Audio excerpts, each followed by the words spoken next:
Hello everyone, এখানে আমি আপনাদের সাথে শেয়ার করবো খুব সুন্দর একটা থ্রি পিস। আপনারা দেখতে পাচ্ছেন এই থ্রি পিসটা দিয়ে আমি এখানে একটা কামিজ কাটিং করবো। কীভাবে কাটিং করবো, কতটুকু মেজারমেন্ট নেব আমি আপনাদের সাথে সেটাই শেয়ার করবো।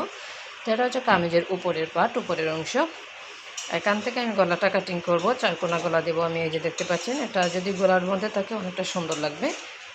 এটা হচ্ছে যে বডির অংশটা দেখতে পাচ্ছেন, এটা কিন্তু স্যাম্পলের ভিতরে ফুল দেওয়া আছে। এই যে ফুলগুলো এগুলো স্যাম্পল। এটা হচ্ছে কামিজের নিচের অংশ। তো এই দিকটা পড়বে নিচের অংশতে, গেরের অংশতে যদি এটুকু পরে অনেকটা সুন্দর লাগবে। এখানে গের আছে মোটামুটি আপনার 17 ইঞ্চিতে। আমি এখানে যদি গের রাখি 15 ইঞ্চি, 2 ইঞ্চি রাখবো। আমি 1.5 ইঞ্চি 1 ইঞ্চি রাখবো সেলাইয়ের জন্য।